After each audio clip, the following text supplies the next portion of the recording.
y les doy la más cordial de las bienvenidas a esta nuestra nueva sesión de educación médica continua del Hospital de Jutiapa. Gracias, doctor Ronnie Contreras, por acompañarnos nuevamente.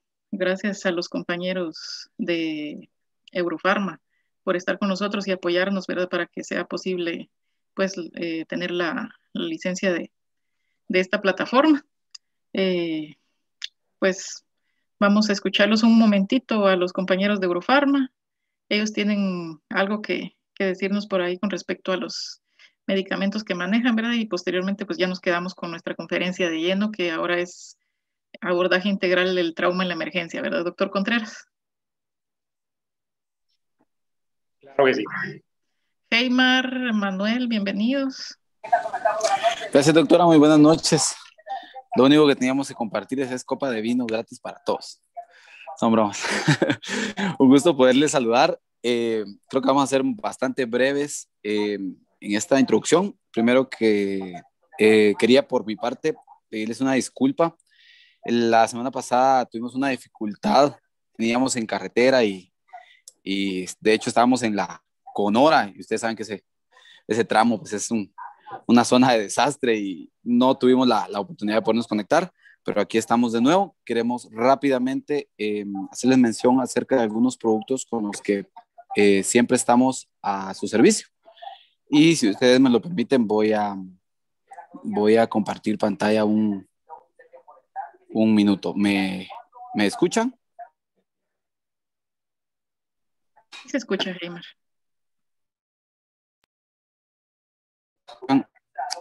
Ok, pero que queríamos con mi compañero poderles hablar de acerca de algunos productos. Este producto era el que íbamos a comentar la ocasión anterior y se los muestro rápidamente. Es nuestro antiagregante plaquetario Expansia, clopidogrel. Creo que ustedes trataron el tema de síndrome coronario agudo, entonces queríamos ponernos a las órdenes con esta molécula, pues en dosis de shock, ¿verdad, doctor? De 300 miligramos para esos pacientes con síndrome coronario agudo. Y también hacerles mención que la presentación ahora es color azul de Eurofarma. Si alguno de ustedes tuvo la oportunidad de conocerlo, antes era color rojo y ahora ya es parte de la presentación tradicional de Eurofarma, que es el color azul. Si no la conocieron antes, pues Expansia para ustedes en presentaciones de 14 y de 28 tabletas en todas las farmacias del área. Y tengo entendido que el tema de hoy es acerca de traumatología, ¿verdad? En tema de traumatología, así que rápidamente voy a hacerles mención de una de nuestras marcas, que es Muscular, nuestra ciclobenzaprina, uno de nuestros productos que es parte del portafolio protegido, es decir, que es una marca que en exclusividad se comercializa en Guatemala en su presentación de 5 y 10 miligramos en monoterapia. Este producto indicado para esos pacientes con patologías dolorosas y relacionadas, por supuesto, a contractura muscular, a la contracción del músculo estriado, ¿verdad? Las dosis son ajustables, como ustedes pueden ver en posología, 5 o 10 miligramos, 3 a 4 veces al día, de acuerdo a la necesidad que el paciente esté presentando. Y la enorme ventaja es que puede asociarse con un analgésico de su preferencia, ya que tiene un mecanismo de acción que actúa en el sistema nervioso central y que no compite con los AINES o los medicamentos antiinflamatorios tradicionales, por lo cual su asociación es muy, muy bien recibida. Y por parte de mi compañero don Manuel, queremos presentarles también nuestra propuesta de tratamiento antibiótico. Don Manuel. Muchas gracias, Heymar. Buenas noches, doctora Ramos y todos, doctores. Un gusto nuevamente estar con ustedes. Y pues, como mencionaba mi compañero, nosotros tenemos nuestra línea antibiótica, ¿verdad? Y dentro de esa línea, pues nosotros contamos con la Primoxclav, que es nuestra amoxicilina con ácido clavulánico, ¿verdad? Tenemos varios beneficios. Ustedes pues saben que amoxicilina con ácido clavulánico hay en diferentes presentaciones y diferentes marcas, pero nosotros tenemos el beneficio de contar con bioequivalencia, ¿verdad? Que nos asegura que funciona como producto de referencia, y también el beneficio de tener la presentación en comprimidos por 20 comprimidos para tener 10 días completos de tratamiento, doctores. Eso creemos que es una gran ventaja que nos diferencia de la mayoría. Adicional, también mencionarles que la presentación en suspensión que manejamos tiene un agradable sabor vainilla, trae jeringa dosificadora y también cuenta con bioequivalencia por ser un semisólido. Y además el precio pues es bastante accesible para su paciente. Les agradecemos mucho el espacio, doctores. Gracias por permitirnos compartir este tiempo y les agradecemos mucho siempre que nos puedan tomar en cuenta con nuestras marcas en su terapéutica. Muy agradecido. Gracias, compañero. Por último, quisiera también invitarles. Eurofarma está muy interesado siempre en apoyar la educación médica continua y parte de esa política siempre estamos a la vanguardia de charlas y webinars en este caso, ¿verdad? Que es lo que está en auge. Por lo tanto, quiero invitarles, si tienen la oportunidad de conectarse este jueves, es decir, pasado mañana a las 7 de la noche, para ser parte de este webinar. No sé si se alcanza a ver la imagen, si alguien me puede confirmar. Sí se ve, Heyman. Perfecto. Diagnóstico diferencial en dolor lumbar. Una charla que va a estar a cargo del doctor Mario Alberto Cahueque, un traumatólogo especialista en cirugía de columna y patrocinada por nuestras marcas Dolor, Toricox, Atenua y Muscular. La doctora Ramos ha sido muy amable en poder compartir el link a través del grupo que creo que ustedes manejan y pues si tienen la oportunidad son bienvenidos. El cupo es limitado en la sala, no tengo el dato exacto, pero sí es limitado y es totalmente gratis, así que son bienvenidos si tienen la oportunidad. Gracias, doctora, que tengan muy buena noche a cada uno de ustedes. Muchas gracias, feliz noche y les esperamos el jueves. Gracias, Heymar. Gracias, Manuel. Bueno, uno de los aspectos más importantes de la que nosotros tenemos en el hospital es la emergencia, es uno de nuestros puntos clave. Y pues recordemos, ahorita estamos precisamente en el bloque de emergencias y pues una de las cosas que a diario recibimos como el pan de cada día en el hospital son los pacientes con trauma, ¿verdad? Politraumatizados, algunos pues que nos llegan con diferente intensidad de trauma, trauma craneoencefálico, trauma cerrado de tórax, trauma cerrado de abdomen, etcétera, ¿verdad? Entonces, pues para eso tenemos por acá al doctor Ronnie Contreras en esta ocasión, que nos va a apoyar con el manejo del paciente con trauma, ¿verdad? En la emergencia. Doctor Contreras, bienvenido nuevamente a la educación médica continua del Hospital de Jutiapa. Es un gusto para nosotros tenerlo por acá.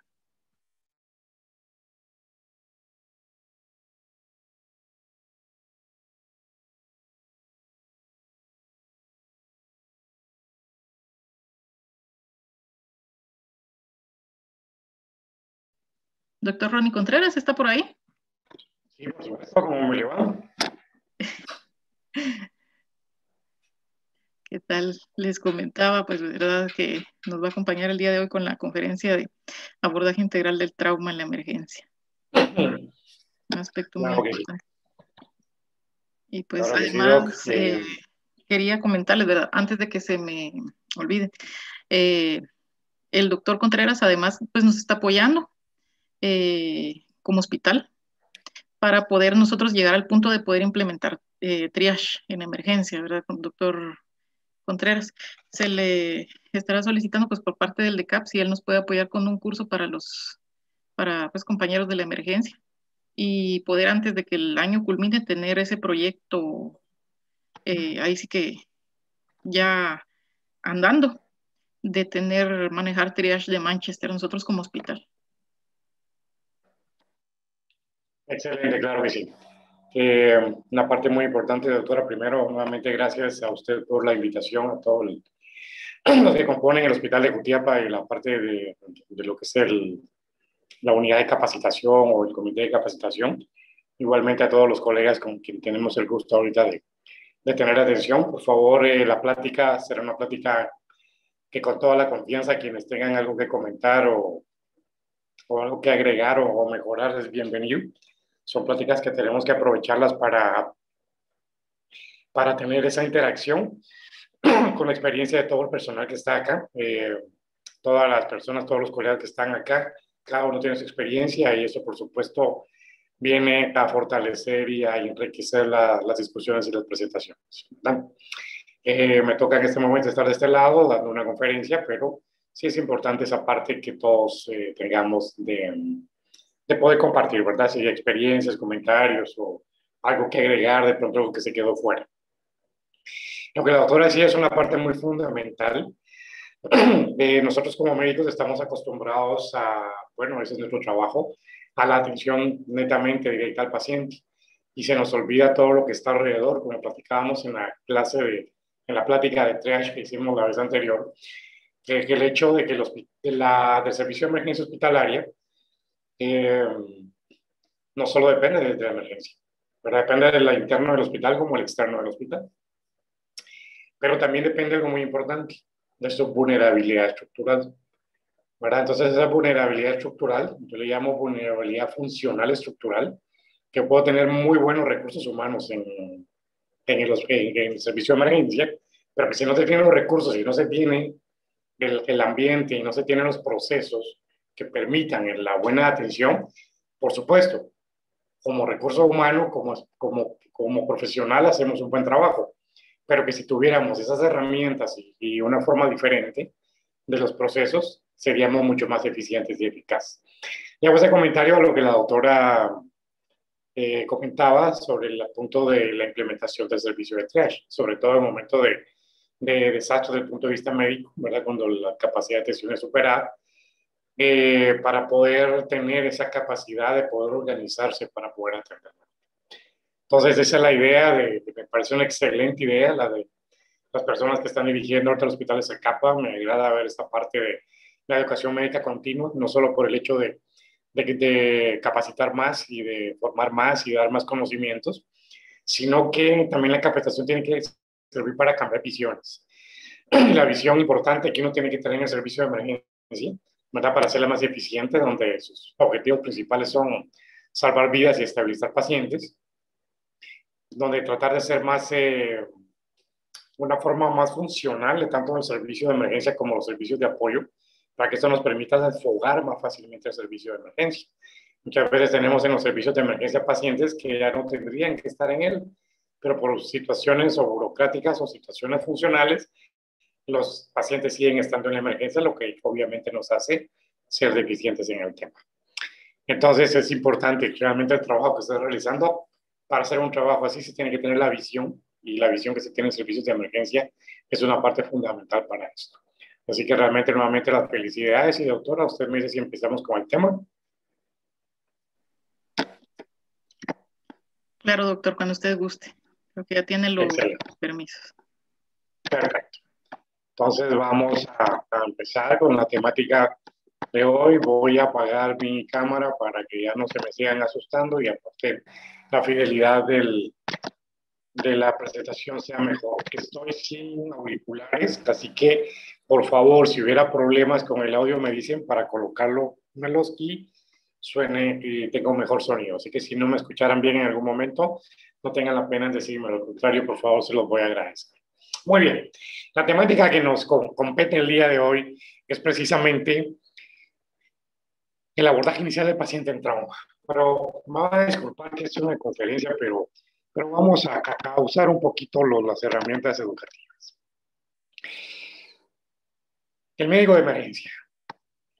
El médico de emergencia que atiende en esta parte, o el médico que atiende en la emergencia, ¿verdad? Son médicos de emergencia, aunque sean empíricos, no tengan un título, ¿verdad? Empíricos en el sentido de no tener una especialización en el área de emergencia, ¿verdad? En Guatemala, lamentablemente, en el pregrado y posgrado no nos enseñan emergencia. Nos enseñan a rotar nuestra especialidad en nuestro servicio de emergencia. Si yo soy interno, si soy externo, si soy residente, y estoy en medicina, estoy en cirugía, roto en la emergencia de medicina, o mi rotación en la emergencia de cirugía, de trauma, etcétera, pero con la visión de la especialidad, no del abordaje propiamente del paciente con trauma. Y siempre reitero algo, el médico del servicio de emergencia debe saber qué sucede atrás. ¿Qué pasó atrás? ¿Qué pasó antes? Nosotros estamos acostumbrados a que nos lleven al paciente y que nos lo lleven y nos lo coloquen en la camilla o nos lo coloquen donde lo vamos a atender. Y no nos interesa mucho si tenemos la oportunidad, si nos lo llevan los bomberos, si nos lo lleva la familia.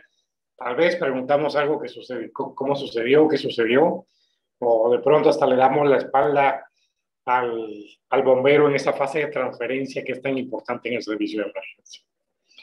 ¿Verdad? Desde imagínense el tiempo que tengo desde que empecé a estudiar medicina.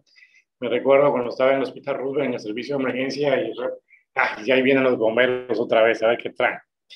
¿Verdad? Entonces, muchas veces no miramos para atrás. No miramos lo que sucede aquí. Que si esa parte estuviera fortalecida, esto va a hacer que tengamos pacientes que nos traigan mejor condiciones y yo voy a tener mayor posibilidad de atender mejor a mi paciente. Entonces, esa interacción que tiene que haber, ahí empieza el tratamiento y el abordaje del paciente con trauma. Esa comunicación que tiene que haber en un momento determinado entre el prehospitalario en la área de la escena con el hospitalario.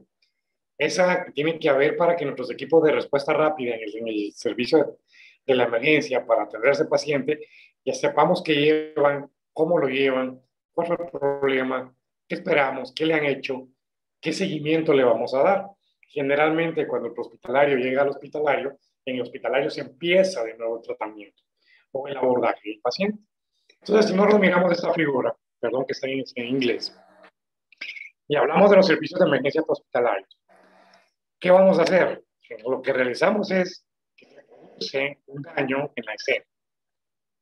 Todo paciente que te llega al hospital, indiferentemente de la causa, algo pasó antes. O sea, no me puedo preocupar solo por lo que cuando me lo llevan a emergencia, algo pasó antes, ¿verdad? Sea trauma o otro tipo. ¿Qué sería lo ideal? Que tuviéramos un rápido acceso a la atención de emergencia. Aquí entra esto algo que hemos platicado y lo platicamos la plática anterior, que es la cadena de la vida. Y en la cadena de la vida empieza en la comunidad. Esa comunidad que activa el servicio de emergencia para que los bomberos, en el caso nuestro, que son los que hacen atención médica hospitalaria en Guatemala, puedan llegar a la escena, deberían atender a la víctima, evaluarla, empezar el tratamiento. Sabemos que lamentablemente no, aunque gracias a Dios cada vez está mejorando más, pero sabemos que generalmente no, agarran y corren, ¿verdad? Entonces, luego, en ese del servicio de emergencia, en lo que antes era el último eslabón de la cadena de la vida, que sería el hospital, donde se le da el tratamiento final. Digo, el de antes era, ¿verdad? Que ahora hay un nuevo, según las últimas guías, pues colocan un nuevo eslabón que a todo el mundo sabíamos existía, pero lo colocan que es precisamente la fase de rehabilitación post-paro o rehabilitación del paciente. ¿Verdad? Que la fase de rehabilitación, que esta es una diapositiva viejísima, pero todos sabemos que hay una fase de rehabilitación y luego para la casa. Ese es el proceso en el que nosotros tenemos una parte importante que es precisamente el servicio de emergencia. Entonces, desde que entra a la central de despacho, se despachan los servicios hospitalarios, se transporta al paciente y se llega al servicio hospitalario. Todo ese proceso es parte del proceso que nosotros hacemos de atención de la víctima, en este caso con trauma, a los lugares. Esta es una diapositiva bastante antigua, pero la mantengo todavía porque veamos cómo hace la diferencia el hecho de tener lugares especializados en trauma. Y no estoy hablando de un trauma center, ¿verdad? Pero por lo menos que nuestra emergencia tenga esas capacidades. Perdón que comente esto, pero en los 16 países que tengo la oportunidad de haber estado entrenándome o entrenando gente en Latinoamérica y Estados Unidos, en 2 hospitales únicamente, uno en Guayaquil, en el hospital de Guayaquil en Ecuador, el hospital público más grande de Guayaquil, que tenía en la emergencia equipamiento para trauma e inmovilizaciones. Y un equipo y otro hospital que no se me viene el nombre ahorita, Mujeres, algo así. En México, en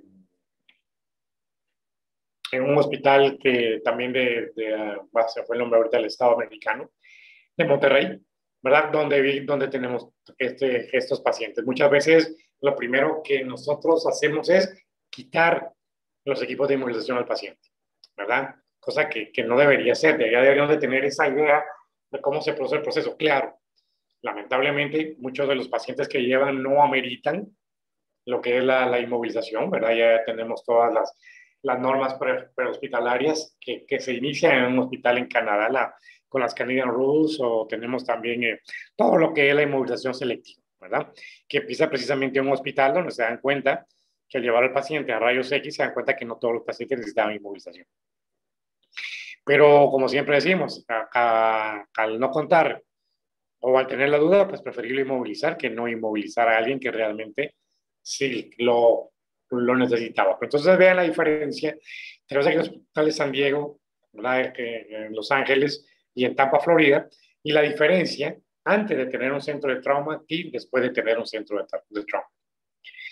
Toda la parte del sistema, de toda la parte del impacto de la mortalidad, teniendo antes de tener el trauma center y antes de tenerlo y después de tenerlo. Como les digo, no es nada nuevo, es algo hace 21 años. Pero eso para que veamos lo que es la visión. Muchas veces no es falta de recursos, es falta de tener una visión. Y ya el Jutiapa está poniendo en su hospital el ejemplo. Y con los mismos recursos podemos hacer cosas diferentes. Entonces, tenemos que ver que en la atención hospitalaria se van a dar cosas muy variables que vamos a enfrentar, ¿verdad? Por eso es la importancia que nosotros deberíamos de manejar protocolos. Por supuesto, yo siempre lo he dicho, los protocolos no son una receta de cocina, pero sí son guías que nos ayudan a estandarizar procesos. Inclusive los utilizamos en forma gerencial, porque eso le permite a un hospital, por ejemplo, en este caso, el poder establecer qué recursos son más necesarios. De pronto se tienen recursos que no se usan y ver qué recursos realmente son más necesarios sobre la base epidemiológica de lo que más se ve en la emergencia hospitalaria. Esto se tiene que dar una parte importante sobre la evaluación y manejo del paciente, que obviamente tiene que ser la forma más rápida posible. ¿Dónde? Pues en lo que nos compete hoy, que es el área de emergencia, ¿verdad? Ese ambiente que depende del hospital, pero que también sabemos que incide en él todos los demás servicios dentro del hospital, encamamiento, consulta externa, servicios secundarios o servicios de apoyo, ¿verdad? La parte externa, hospitales que refieren, o comunidad, o servicios hospitalarios, o centros o puestos de salud, o CAIMI, CAPRO, toda la gama que puede haber en el centro, para que la parte hospitalaria haya una referencia sobre el área de influencia. Entonces sabemos que otorga servicio 24 horas, dependiendo de su nivel de complejidad, ¿verdad? Para la categoría de daño. La atención de pacientes, ¿verdad? De paciente politraumatizado, una parte muy importante es que, lo primero, trabajo en equipo. Segundo, un equipo multidisciplinar. Ya la cabecita estará empezando a dar vueltas ahí. ¿Qué le pasa si no pasamos de médicos de guardia o no pasamos de enfermería? Esos son equipos multidisciplinarios. Lo que tenemos a la mano, que es lo que tenemos que usar. Y saberlo coordinar y saber utilizarlos para el momento de la atención del paciente. Todo esto va a ser sobre la base precisamente de todas las actividades previas, por eso es importante lo que pasa antes de la emergencia. Desde ese enterarme de lo que me traen los bomberos, de lo que pasó en la escena, de lo que me pueden traer, que yo ya me estoy preparando para esperar al paciente. Ahí ya empecé el tratamiento y abordaje del paciente con trauma. Por eso es que el tratamiento inicial de los pacientes gravemente lesionados requiere evaluación y tratamiento simultáneo, ¿verdad? Ya hablaba la doctora Helen sobre el triage, ya platicamos, quienes tuvimos la oportunidad de compartir con ellos, ya hablamos de triage, ya hablamos de los triage más comunes.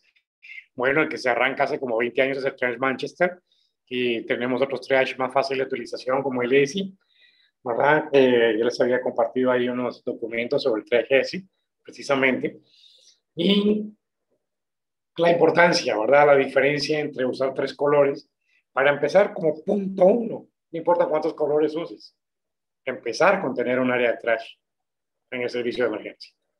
Y no un área de clasificación para ver a quién atiendo y a quién no, no. Un área de triage.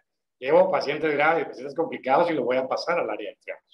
Que son dos cosas muy diferentes, tener una clínica de clasificación, para que no tengamos esa confusión. Muchas veces implementamos clínicas de clasificación que nos facilitan el proceso de la emergencia, pero es diferente a montar un sistema triage, ¿verdad? Se ha demostrado considerablemente que existe un aumento de la supervivencia del paciente traumatizado cuando hay una adecuada selección, ¿verdad? Inicio de maniobras terapéuticas en el lugar del accidente.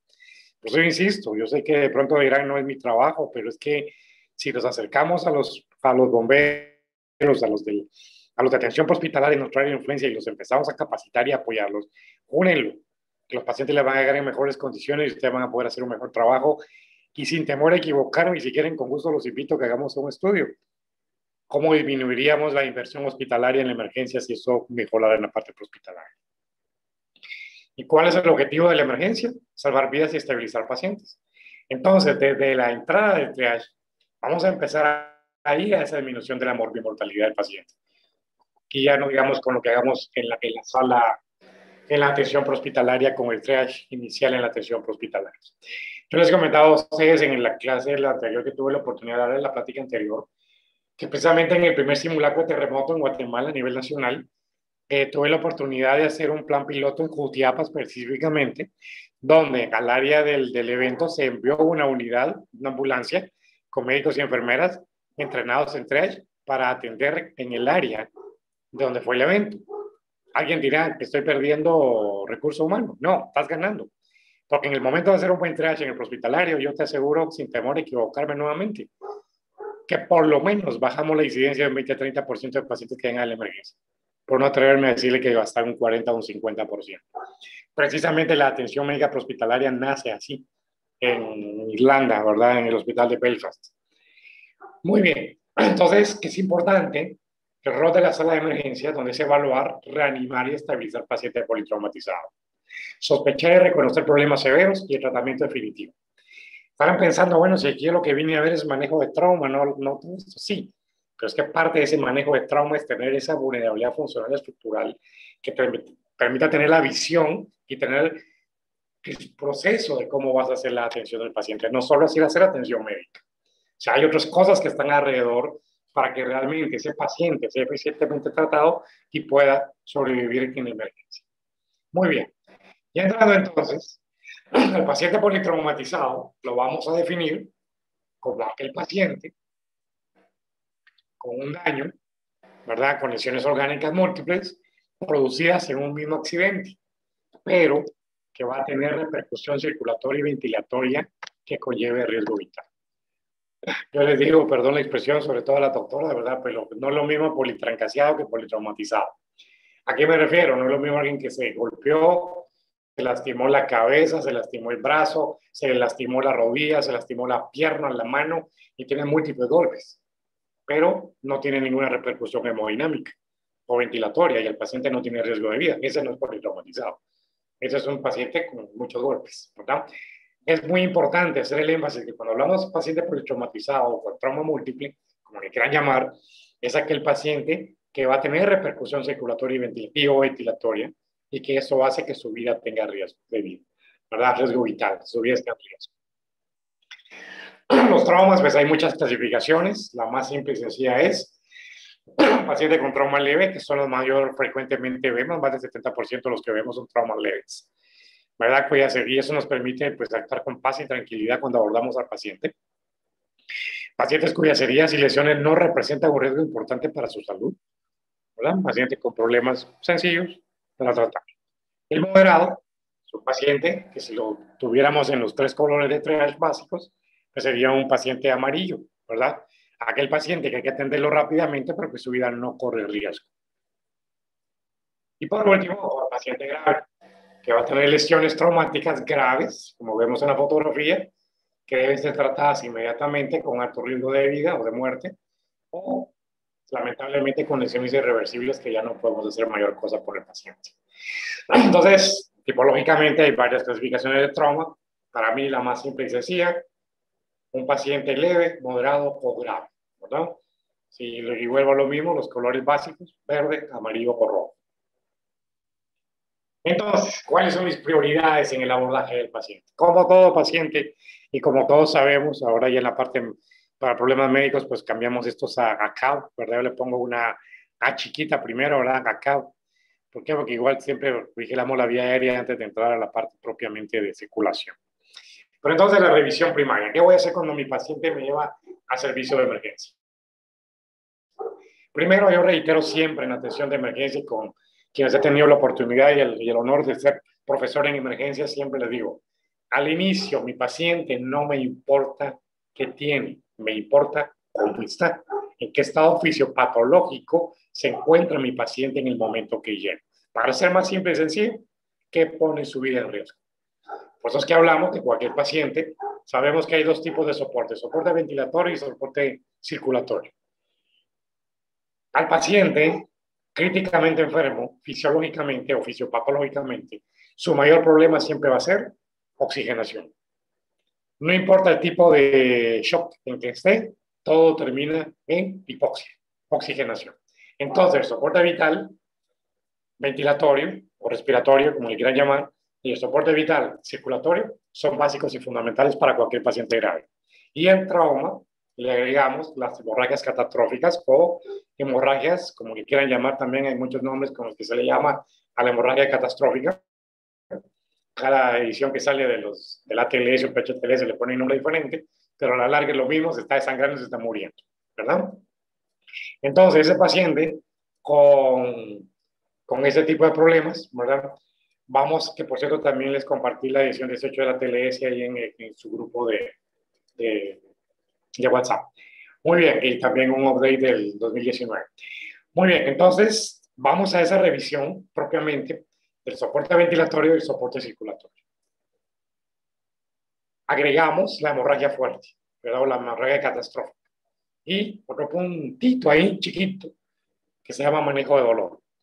¿Verdad? Que ya vamos a platicar, que inclusive es un tema específico que podemos platicar en un momento determinado, manejo de dolor en trauma o manejo de dolor en general. Entonces, vamos a ver las prioridades de tratamiento sobre la base de qué pone su vida en riesgo, ¿verdad?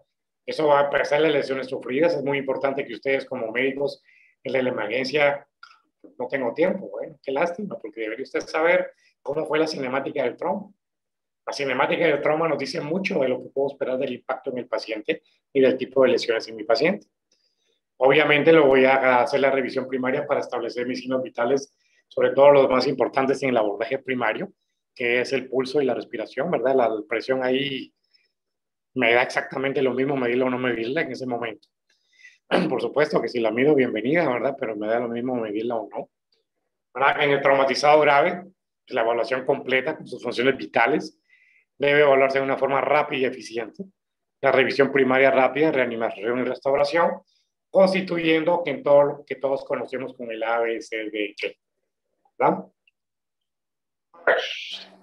Para que no se aburran de que solo yo hablo. Paciente de 35 años, algunos por ahí ya conocen esta diapositiva y este caso, que trae exactamente lo mismo a propósito. Paciente de 35 años, agredido con arma blanca en tórax izquierdo, con una herida penetrante. A ver, ¿quién me quiere apoyar diciéndome qué harían de abordaje de este paciente? ¿Cómo abordarían a este paciente?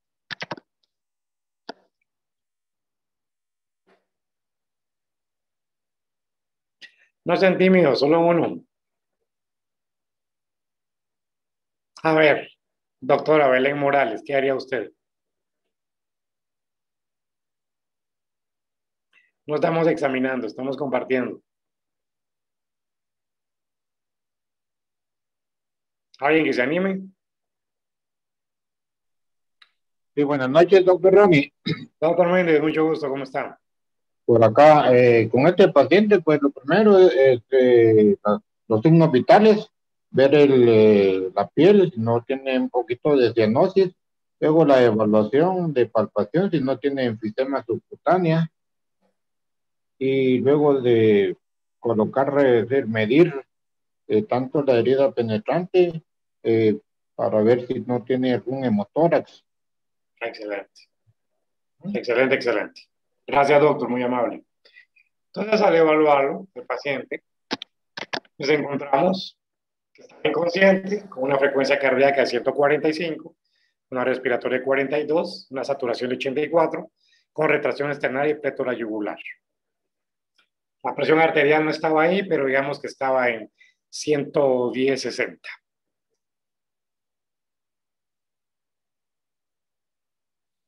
Hay cierta sintomatología que rápidamente nos va a atraer la atención. Si yo veo a un paciente con retracción externa y veo completo la yugular, ¿qué es lo primero que pienso si el paciente tiene plétora yugular? Lo primero que pienso es que el paciente está hemodinámicamente inestable, ¿verdad? O ingurgitación yugular, como también le llamamos. ¿Qué es lo primero que pienso con un paciente con ingurgitación yugular? Que hemodinámicamente está inestable. que está regurgitando, que la sangre está retrocediendo. Eso quiere decir que hay algo constrictivo, algo que nos permite que la complacencia pulmonar y cardíaca se produzca, ¿verdad? Entonces, al no haber expansión, no va a ser todo este tipo de problemas. Y yo, ¿por qué puse este ejemplo? Porque si ustedes ven aquí, el 145, el 42, yo tengo unos doctores aquí, ya los tengo aburridos con esto, pero es que esto es fundamental. Eso me dice que el paciente está en una fase inicial de choque, está compensando, porque todavía tiene sus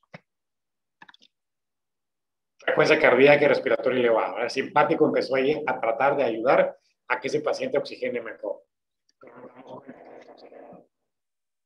La presión que le di es una presión relativamente normal. ¿Por qué? Porque lo primero que mi paciente hace es vasoconstricción periférica. Y aunque el paciente realmente esté hipotenso, ese paciente me va a aparecer con una normotensión relativa, ¿verdad? Entonces yo voy a tener que pensar que si este paciente me está en prechoque y yo no le doy soporte vital, ventilatorio y circulatorio en ese momento, indiferentemente que tenga el paciente, por eso inicialmente me importa qué tiene, no cómo es, perdón, cómo está, no qué tiene. Vuelvo a repetir, me interesa cómo está, no qué tiene, porque en el momento tengo que ver cómo le doy soporte, por supuesto. Lo que el doctor decía, ¿verdad? El doctor Méndez decía, si yo lo veo completo el rayo yugular, el lugar donde está la herida del tórax, lo primero que voy a pensar, el paciente está haciendo un neumotórax, atención. Entonces, le tengo que dar el soporte y aparte tratar el problema, por supuesto, ¿verdad? Entonces, vuelvo a lo mismo. El trauma en todo lo demás tiene fases de atención, ¿verdad? Empieza desde la escena con el rescate de la víctima, la atención hospitalaria, el traslado al centro de trauma, la atención inicial en el hospital, luego de estabilizarlo y salvarle la vida, estabilizarlo, pues si lo amerita va a pasar a la sala de emergencia o operaciones y ahí pues al tratamiento final, perdón, a la atención definitiva, el tratamiento final lo damos en emergencia para el problema propiamente de rehabilitación, ¿verdad?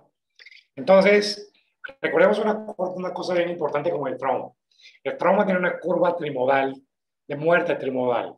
Esto quiere decir que se da en 3 picos, en 3 momentos. Lamentablemente, en el momento del impacto, recordemos en la cinemática del trauma, tenemos 3 impactos. Hablemos de un choque de un vehículo, por ejemplo.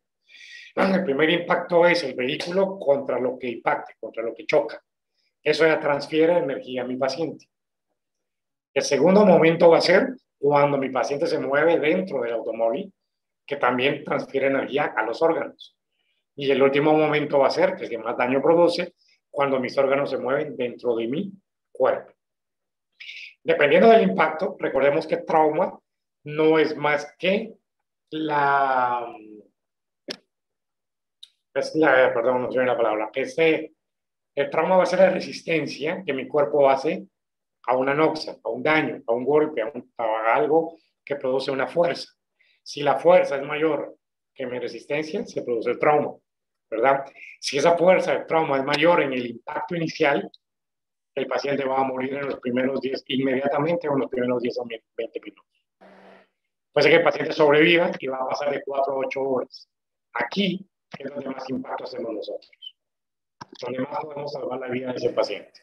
Y si sobrevive, puede que sea un pico terciario, donde ya muere de complicaciones, problemas respiratorios, sepsis y otros problemas producidos por el trauma, pero ya no directamente con el trauma en sí, sino que como repercusiones de efectos secundarios. Por eso hablamos de una hora de oro, que todavía se sigue usando el término, pero ya no lo usa, y los 10 a 20 minutos de platino en un momento determinado. Entonces, regresando a la parte del abordaje propiamente, hablamos del paciente con el ABCD, ¿verdad? Con el A, de lo que sería el mantenimiento de la vía aérea y control de la columna cervical. Aquí me gustaría que alguien me comentara cómo hacen este manejo de la vía aérea y el control de la columna cervical al inicio. ¿Cómo lo hacen? ¿Qué hacen cuando llega un paciente con trauma múltiple a su emergencia?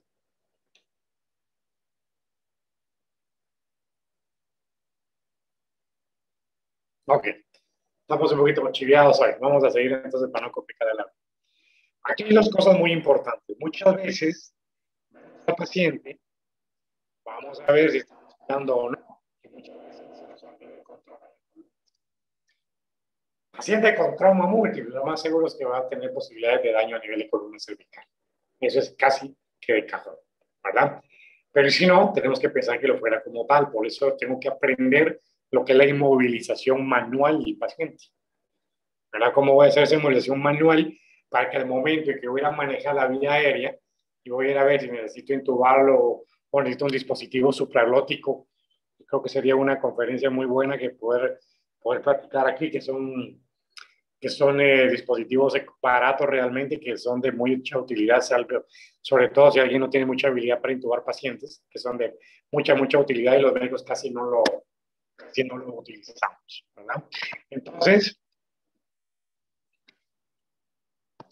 aquí me decía alguien de FAST, doctora, sí, definitivamente el FAST es una de las herramientas excelentes que tenemos en la actualidad y nos ayuda a resolver rápido problemas, ¿verdad? Pero no se olviden que voy a empezar el FAST cuando yo estabilicé el ABC. Muy bien, entonces voy a basar el mantenimiento de la vía aérea. Primero, pues ver si respira o no respira, patrón respiratorio, frecuencia respiratoria, etcétera. Vuelvo a repetir, el control de la columna cervical. Si tuviera la oportunidad de tener collarín cervical en mi emergencia, no lo coloco hasta que tenga asegurada la vía aérea. ¿Verdad? Lo primero y lo primordial siempre va a ser el aseguramiento de la vía aérea pero no se nos olvide, tenemos que aprender a hacer inmovilización manual del paciente cuando lo estoy atendiendo en el servicio de emergencia. Es una parte muy importante para no producir daño. Luego ya va de la mano con lo que es la respiración y la ventilación, ¿verdad? Si está ventilando y está respirando primero y si está ventilando después. Es una parte muy importante, ya viene la evaluación. La circulación con control de hemorragia, donde el control de hemorragia y la reanimación torácica es una parte fundamental. Y luego viene la D que realmente actualmente hablamos más de, ya no solo de déficit neurológico, sino que hablamos de disability, ¿verdad? Todo lo que sea déficit. Obviamente siempre dándole prioridad a la parte neurológica. Y por último, la exposición y el control ambiental, donde tiene que advertirse el paciente completamente. Si lo tengo boca arriba, pues lo voy a colocar lateralizado para poder evaluar la parte posterior y que no se me quede ninguna zona sin evaluar que el paciente tenga algún tipo de daño. Vamos entonces, como les decía desde el principio, vamos a evaluar las situaciones que amenazan la vida. Obviamente, simultáneamente vamos a empezar el tratamiento de soporte vital. Las prioridades para el adulto pediátrico y para el adulto son básicamente las mismas, igual que el paciente geriátrico. En la mujer embarazada, las prioridades siempre siguen siendo igual, solo recordando los cambios fisiológicos que de por sí normales que tiene la embarazada por su estado fisiológico en ese momento. Por lo demás, es exactamente lo mismo. Muy bien. Luego viene la evaluación primaria. Estaba tratando de recordarme el nombre de... Así. Se lo recomiendo si no lo han visto y si ya lo vieron, excelente. Porque precisamente me estaba recordando, ahorita me acordé de eso precisamente por el caso de una embarazada. Hay una serie muy buena que se la recomiendo en Netflix que se llama New Amsterdam. Muy buena la serie que es de un servicio de emergencia hospitalario. Muy bien. Entonces, en la evaluación primaria vamos a detectar condiciones de riesgo vital. Vuelvo a repetir, no me importa inicialmente cómo está el paciente, no qué tiene el paciente, ¿verdad? Entonces, alguien me decía que el FAST-ABCD se utiliza desde el ingreso para detectar problemas de la vía aérea. Gracias, doctora Belén. Sí, el FAST es de las prioridades, pero nunca voy a empezar a hacer un FAST si yo no he evaluado el AB. O sea, si yo no he visto si el paciente está respirando o no, no voy a entrar al FAST de una vez, aunque lo tenga a la mano. Claro, ya vamos a ver un poquito más adelante otras situaciones que son los equipos de trauma. Si yo tengo un equipo de trauma, fabuloso. Alguien se va a encargar de FAST de inicio. Pero si yo no tengo equipo de trauma, que es la realidad nuestra, no voy a priorizar el FAST a la B. Por lo menos a la que el paciente respira o no respira, o si hay circulación o no hay circulación. Muy bien. Entonces, vamos a tener una visión global del paciente, ¿verdad? Eso es lo primero. O sea, ¿cuándo voy a decidir yo usar el FAST? Yo no puedo usar el FAST y agarrarlo como que fuera otro signo vital, ¿verdad? Y ya lo voy a agarrar y a todo le voy a pasar FAST. No, ¿verdad? Lo tengo que dirigir. Por supuesto que me va a dirigir para intubar.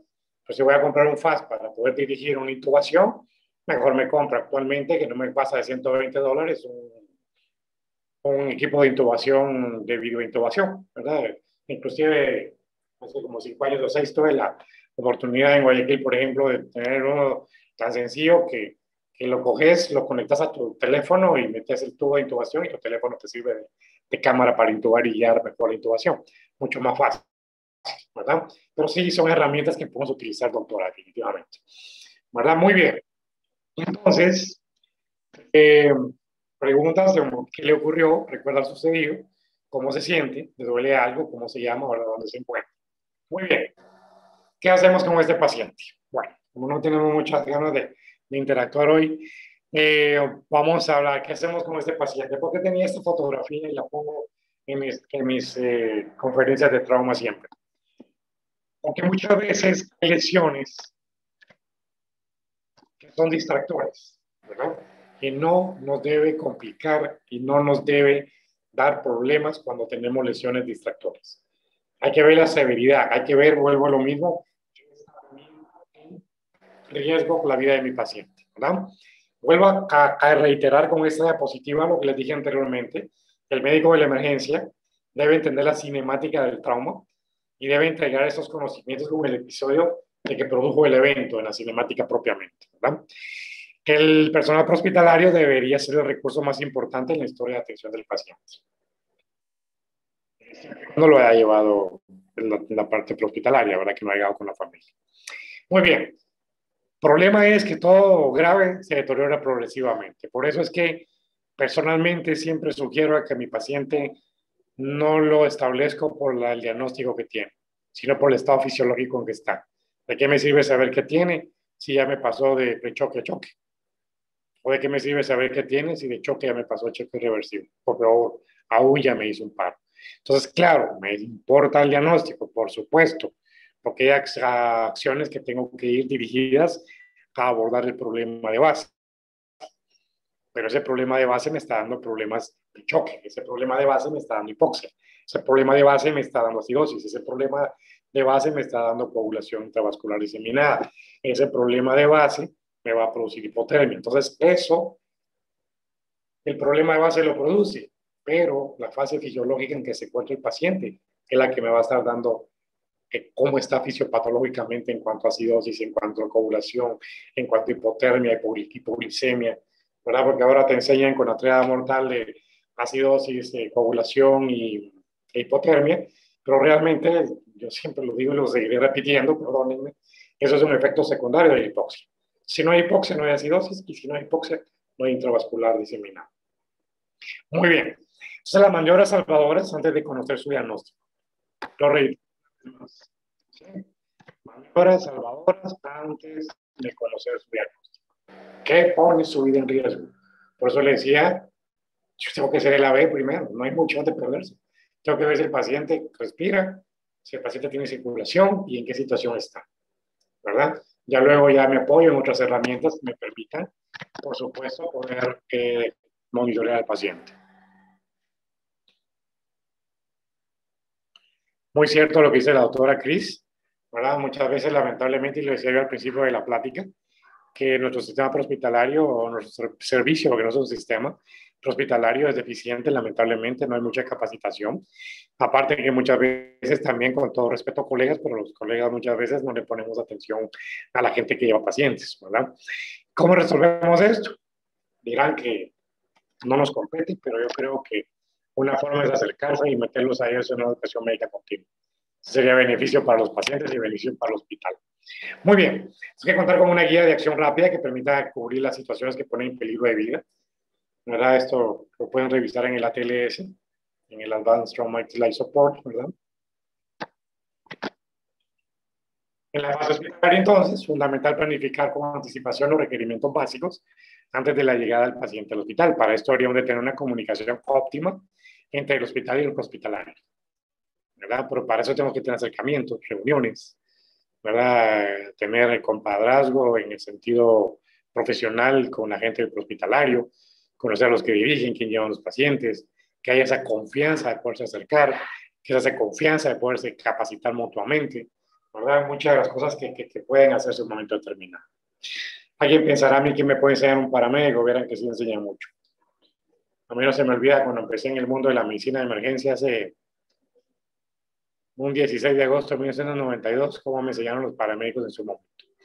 Muy bien, el equipo adecuado para manejo de la vía aérea, ¿verdad? Ya hablamos del laringoscopio, tubos, ¿verdad? Los tubos endotraqueales. Ahora la videolaringoscopía para intubación es fabulosa y no es cara. Cualquiera pensaría que es caro. Les digo, se puede conseguir un video de ese tipo, como les digo, en 100, 120 dólares sin mayor problema. Dirán 100, 120 dólares, uno, de una forma personal lo puede adquirir uno que sea en Bisacuota, no digamos para un servicio hospitalario por muy pocos recursos que tenga. Entonces, el equipo adecuado para manejarlo, ¿verdad? Primero, estar organizado, probado, localizado de tal forma que sea accesible. Mi emergencia, yo tengo rato lamentablemente de no ir a la emergencia del hospital de Jutiapa, pero nuestra emergencia tiene que estar ordenada. Nuestra emergencia tiene que estar bien establecida, donde están los carros rojos, donde están los equipos de todo tipo, que puedan estar a la mano, que no sé quién tiene la llave y no está la llave, ¿verdad? Mi primer acto que tengo que hacer al presentarme en la emergencia era revisar mis equipos, ¿verdad? No estoy hablando de ustedes, estoy hablando en general. Es increíble cuando uno llega a un hospital y dice, mira, y llega y encende el monitor y ni siquiera sabe dónde se enciende el monitor del desfibrilador. ¿Por qué? Porque no se tiene como rutina a la entrega de turno ir a hacer revisión de los equipos, ¿verdad? Y al momento de irlos a usar, sorpresa, algún problema. Cuando el paciente llega, las soluciones intravenosas de cristaloides deben estar tibias, accesibles y listas para la infusión. El equipo para monitoreo está listo para de forma inmediata realizarlo. Se debe tener un protocolo para recibir toda la parte. Perdón, se tiene un protocolo para recibir todo el apoyo médico adicional en los casos que requieran. La presencia rapidísima del personal de laboratorio de rayos X. Idealmente deben existir convenios previos y vigentes con hospitales y centros de trauma que puedan recibir al paciente. Obviamente nosotros estamos en una red que no funciona, lamentablemente, ¿verdad? Jutiapa pues tiene su hospital de referencia donde tiene que enviar. En teoría, Jutiapa, si estoy equivocado, corríjanme, debería de mandar al Hospital Regional de Cuilapa, si no estoy mal, ¿verdad? Entonces, el Hospital Regional de Cuilapa, pues a la ciudad capital.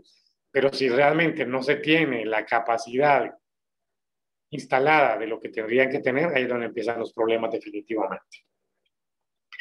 Entonces, la evaluación primaria, son las categorías de triage, el manejo en equipo, el diagnóstico y manejo simultáneo, los signos vitales, la presión, pulso y oximetría, ¿verdad? La temperatura, todo el monitoreo. Todo paciente de trauma tiene que ser monitoreado, idealmente cardíacamente y todo lo demás. Yo sé que no es fácil decirlo, difícil hacerlo, pero hay 3 cosas para que una emergencia esté equipada. 1 es tener el conocimiento. 2, tener la voluntad. Y 3, lo más jodido, tener la plata. Pero aquí hay un buen equipo de trabajo. Y yo siempre he dicho, en Guatemala no es falta de plata, es falta de gestores, de buenos gestores. Si yo no está esperándome que me manden, yo lo consigo. Tan simple como eso. ¿Verdad? Entonces, lo sabes, sí, las vías aéreas, siempre sospechar daño del área cervical y el manejo de movilización cervical temprana del paciente es fundamental, ¿verdad? Para cuando se tiene el aseguramiento de la vía aérea, para evaluar, proteger, limpiar, ¿verdad? No hay daño cervical. Toda la parte del manejo de intubación orotraqueal, yo reitero, probablemente, no sé si pueden estar de acuerdo conmigo, pero yo creo que sí es importante. Si ya lo conocemos, súper, y si no lo conocemos, conocer y disponer de los dispositivos supralóquicos. ¿Verdad? Que eso nos ayudan a salir de problemas rápidamente, de fácil uso, y realmente no son caros. Entonces, la revisión primaria, en pacientes con lesiones graves, la prioridad de tratamiento lógico y secuencial se debe establecer sobre la base de la evaluación global del paciente. Yo vuelvo a lo mismo. No tomes decisiones si no has hecho una evaluación global de tu paciente. La evaluación global no quiere decir examinarlo como que estuviera en las consultas externas. La evaluación global solo muchas veces con entrar al paciente semiológicamente en emergencia, nuestro mejor aliado de la inspección. Desde que vi al paciente y hizo un escáner cabeza a pie, puede ser que desde ahí ya tome decisiones sin tanto problema. ¿Verdad? Ya no digamos si me acerco y evalúo al paciente de una forma determinada. Entonces aquí es donde viene una parte importante, donde yo sé, no hablo de utopías porque se pueden hacer las cosas. Si uno quiere, se hace. Vaya si no. Equipos de trauma. El ABCD, ¿verdad? El cirujano líder o el médico de emergencia líder, el que maneja la vía aérea, el de la ventilación, un auxiliar de apoyo, el circulante, otro auxiliar de apoyo, la enfermera, laboratorio de sangre. Pero no nos vayamos tan lejos. El líder puede manejar la vía aérea, alguien que se encargue de la circulación y alguien que sirva de apoyo. Si puedo tener una cuarta persona para medicamentos y circulación, fabuloso.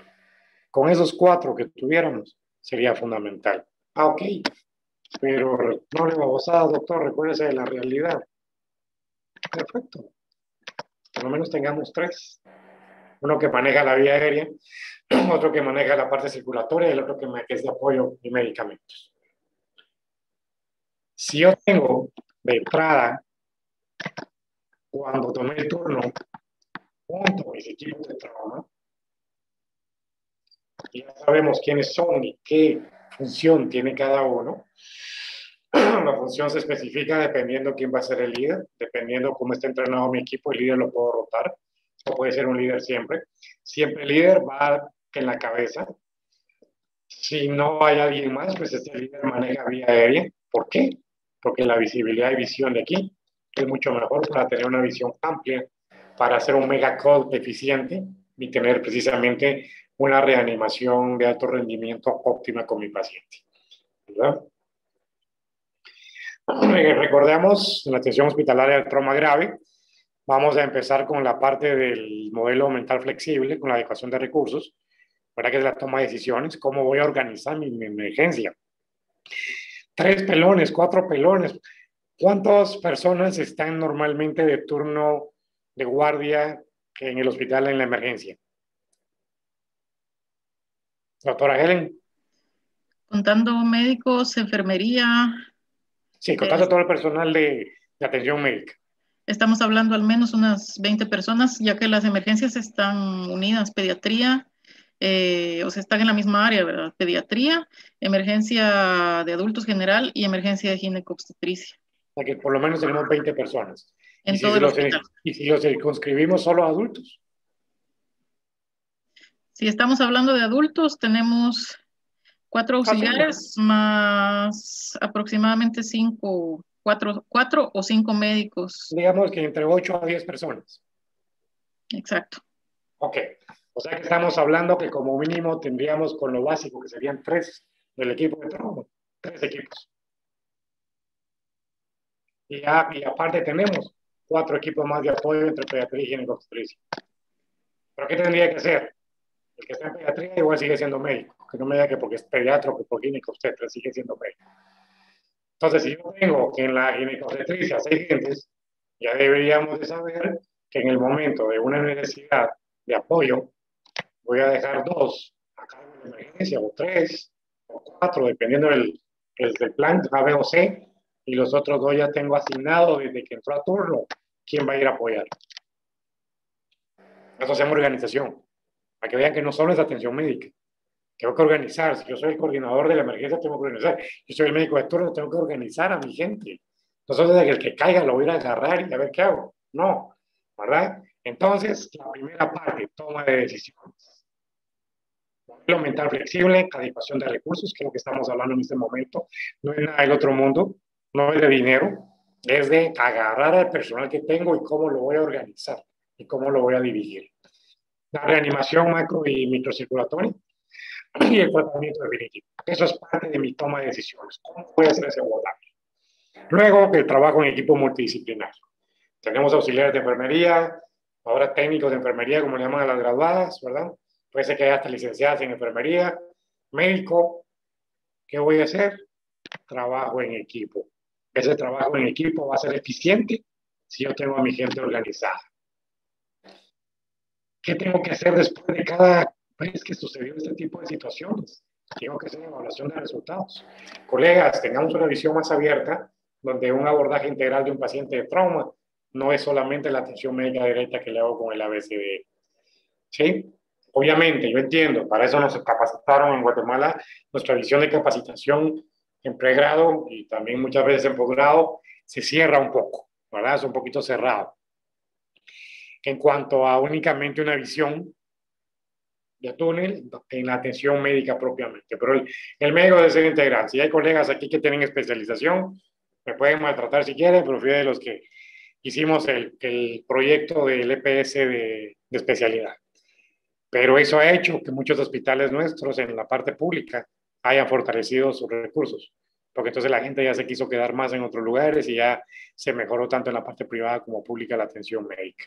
Pero ¿cuál es el punto? También nos obligaban a ir a un curso de gerencia.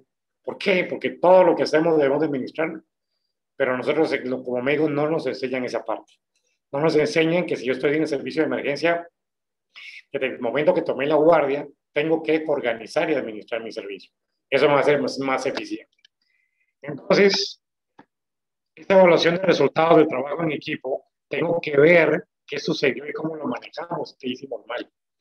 La comunicación asertiva, ¿verdad? Esa comunicación que tengo que tener con todo mi equipo. Luego viene la parte del entrenamiento, que es parte de lo que estamos haciendo ahora. Factor humano, liderazgo eficaz, las habilidades no técnicas y las habilidades técnicas del entrenamiento. Luego ya viene el abordaje con los años, pero vean, para llegar a lo que estamos viendo hoy, porque ahí nos compete lo que es el tratamiento del paciente, todo lo que tenemos que ver recorrido. Tengo que ver toma de decisiones, trabajo en equipo y entrenamiento. ¿Para qué? Para llegar a la fase final, que ya es la atención del paciente con trauma y la emergencia, donde vamos a ir a ver toda la prevención de contaminación, lo más importante, el control de sangrado, la reanimación hemodinámica, el control de la temperatura, o si lo queremos, cuando hablamos de control de la temperatura nos referimos no solo a la hipertermia, a la hipotermia, sino que si queremos hacer hipotermia inducida, que ya qué vamos a utilizar para atender al paciente. La reanimación homeostática, ¿verdad? La reanimación hemodinámica, ¿verdad? Toda esta parte le llamamos abordaje del control de daños. Eso es propiamente, que el control de daño no solo es la cirugía, no solo la parte quirúrgica, el control de daño lo iniciamos en el servicio de emergencia. Entonces, la disposición y tareas del team de trauma, ¿verdad? El líder, los enfermeros, cirujano, primero circulante, ¿verdad? Como dijimos, bueno, no tenemos recursos, pongamos 3 por equipo. El líder, el que se encarga de la parte circulatoria y el que se encarga de apoyo.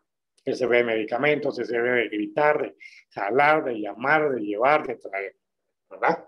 Si no nos superan, si no hay un desastre desde el punto de vista médico, sino que estamos en una simple emergencia, vamos a tener todavía más personal para poder apoyar a la víctima. Entonces, el tratamiento de los pacientes con lesiones graves requiere la evaluación rápida. Volvemos a repetir. Preparación, triage, revisión primaria, reanimación, anexos de la revisión primaria y reanimación, considerar la necesidad de trasladar al paciente, revisión secundaria, anexos de la revisión secundaria, monitoreo continuo. Todo paciente con trauma se le debe monitorear como que tuviera un infarto del miocardio. O sea, el monitoreo tiene que hacerse. Por eso, los monitores desfibriladores son herramientas básicas en un servicio de emergencia. Y dije monitores desfibriladores, porque no podemos comprar monitores por un lado y desfibriladores por otro. El único desfibrilador que podemos comprar individual es que contáramos únicamente con desfibrilador automático externo. Pero si vamos para monitoreo, tiene que ser monitor desfibrilador. ¿Por qué? Porque si el paciente lo tengo que cardiovertir, si tengo por un lado el monitor y por otro lado el desfibrilador, no lo puedo cardiovertir y ya me metí en clavos con un reflejo de S sobre T, ¿verdad? Al momento de querer reanimar al paciente. No de reanimar, de cardiovertir, perdón, al paciente. Muy bien, entonces todo el cuidado definitivo, la revisión primaria y secundaria se debe realizar frecuentemente. Eso no es estático, no es que ya lo revisé y ahí se quedó. Tiene que ser permanente, que tenemos que estarlos revisando, ¿verdad? Constantemente la evaluación del paciente. Entonces, el mantenimiento de la vía aérea con control de columna cervical, la respiración y ventilación, la circulación con control de hemorragia, el déficit en general y específico neurológico y la exposición con el control del ambiente. Vía aérea, ventilación, control con acceso vascular, desvestir, ¿verdad? Disability, cualquier tipo de déficit, el estado neurológico y la exposición. Recordemos algo tan simple como el sample, ¿verdad? De su sigla en inglés. Síntomas, alergias, medicación, patologías, que comió, evento, antes del evento. Por supuesto, eso podemos hacerlo en el inicio o podemos hacerlo después, porque en el momento pues, nos va a interesar otras cosas más que estar viendo ciertos interrogantes. Entonces, reitero una vez más, evaluación primaria. Por muchas herramientas de cualquier tipo que yo tenga, la evaluación primaria es el primer paso, por eso se llama evaluación primaria. Después puedo hacer el FAST, después puedo hacer lo que ustedes quieren, o si tengo un equipo trauma simultáneo, pues al estar haciendo lo simultáneo, puedo hacer, pero cuando tomo la decisión de usar una herramienta, es porque tengo una orientación de lo que el paciente puede tener. Ahora, desde que me inició con una buena observación, yo puedo establecer ese paciente viene con trauma tórax. Véanle la respiración paradójica, véanle la respiración yugular, de una vez, tráiganse el FAT, por favor. Pero igual tengo que ver si respira y si tiene circulación y si tiene hemorragia, que ponga la vía en riesgo. Muy bien, reanimación y la evaluación secundaria que me lleva al cuidado definitivo. Entonces, la evaluación primaria, según el ATLS, ¿verdad? La vía aérea, la respiración con aporte de oxígeno, por supuesto.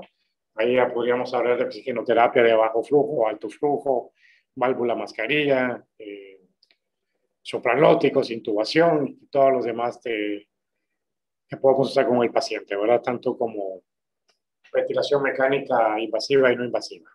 Muy bien, la circulación, con control de hemorragia, el estado neurológico y la exposición física del paciente. La evaluación primaria para la fase de reanimación, que es lo que más me interesa al inicio, y evaluación secundaria para la fase de atención definitiva del paciente. Mantenimiento y manejo del control cervical, la parte fundamental. Ahí usamos la tracción mandibular, ahí utilizamos la inmovilización manual, inclusive ahí hablamos hasta de poder hacer la evaluación de todas las fracturas faciales, trauma de cráneo y todo lo demás. Un paciente con fractura facial o con trauma facial es complicado. Lo bueno por un lado es que nos defendió el cráneo, lo malo por el otro es que la posibilidad de trauma de cráneo es sumamente alta. Entonces manejamos vía aérea, ¿verdad? Estamos viendo un ejemplo de cómo hacer la tracción mandibular para una embolización manual. Vamos a establecer la respiración y ventilación, intercambio de gases, cómo está, tipo de ventilación, respira o no respira. ¿Para qué tipo de soporte ventilatorio le vamos a dar al paciente? Vía aérea siempre con control de columna cervical. El examen neurológico no excluye una lesión de columna cervical. ¿Voy a hacer pipí de grupo? No porque el paciente no tenga ciertos signos neurológicos implica que no hay lesión a nivel de la columna, ¿verdad? Se debe tener y mantener una protección adecuada en toda la parte de la médula espinal. La protección de la columna y la médula espinal es un principio importante de tratamiento. No es lo mismo el trauma de columna que un trauma raquimedular. Se debe obtener radiografías para confirmar la posible lesión, ¿verdad? Su respiración con evaluación, presencia de respiración, la razón respiratoria en que nos encontramos, todo orientado al estado fisiopatológico del paciente del choque, ver la estabilidad o inestabilidad torácica, ¿verdad? A ver, lo más común que tenemos es neumotoras de tensión. Ya sabemos que esto es un problema de complacencia pulmonar y complacencia cardíaca, que esto nos va a hacer descompensación hemodinámica. Y ya esa es otra plática específica, ya hasta ver cómo diferencio algo tan simple entre un neumotórax a tensión y neumotórax simple, y porque uno los compresiona y el otro no, ¿verdad? Las indicaciones para vía aérea definitiva, ¿verdad? Necesidad de proteger la vía aérea. Pérdida de conocimiento. Pérdida de conocimiento, para empezar, fundamental. A un paciente con pérdida de conocimiento no le pongo mascarilla de reservorio, ni cánula nasal, ni nada. Lo manejo con ambú, con válvula mascarilla, ¿verdad? Con el ambú, con el Air Mask Bag Unity, ¿verdad? El ambú. ¿Por qué? Porque el paciente no tiene protección de su vía aérea. Hay que ver necesidad de ventilación en apnea, parálisis neuromuscular o pérdida de conciencia, como ya les decía. Las fracturas maxilofaciales graves, ¿verdad? Con problemas graves que si tenemos una Lefort 3, ya se supone, digo se supone porque personalmente he tenido la oportunidad de intubar doble Lefort 3, pero no debería hacerse, ¿verdad? Porque se supone que está contraindicada la intubación endotraqueal en un paciente con Lefort 3. Los riesgos de aspiración con hemorragia y vómito, ¿verdad? Traumatismo de cráneo cerrado, por ejemplo. Los riesgos de obstrucción con hematoma de cuello, lesión traqueal o laringe y exterior. Vamos al algoritmo. Necesidad inmediata por una vía aérea definitiva, sospecha de lesión cervical, oxigenar y ventilar. Obviamente, aunque vaya a intubar, tengo que oxigenar y ventilar primero. Si el paciente está respirando, pues intubación nasotraqueal o orotraqueal. Recordemos que la indicación de nasotraqueal es exclusivamente no poder hacer orotraqueal. Entonces, intubación nasotraqueal o orotraqueal con movilización de la columna cervical. Si está en ECMO, pues intubación orotraqueal con movilización manual alineada de la columna. Si hay lesión maxilofacial severa, tenemos incapacidad para intubar, tenemos que usar apoyo farmacológico para intubación de secuencia rápida, ¿verdad? O vamos a establecer si necesidad de hacer una vía quirúrgica. Recordemos, en emergencia ya no hacemos besos, los saben ustedes de sobra, pero igual lo recordamos. Ya no hacemos traqueostomía, de verdad hacemos tricotomías. Las traqueostomías se hacen exclusivamente en el servicio en sala de operaciones. Por aquí me dicen, en caso de ruptura de tráquea, ¿qué hacemos? ¿Verdad? No tenemos ni siquiera para estresar columna cervical. De acuerdo con usted, doctora. Ese es un tema bastante complicado porque necesitaríamos hacer precisamente una vía aérea quirúrgica, ¿verdad? A un momento determinado. Por eso es que hacemos todas estas pláticas y por eso es que hay que ver las necesidades que tenemos para los diferentes pacientes y priorizarlas. Y sobre esa base, ir viendo qué podemos adquirir para poder paulatinamente ir mejorando el servicio de emergencia, que es mi concepto, lo que se está intentando por todo esto que se está haciendo por parte de los doctores en el hospital. Muy bien.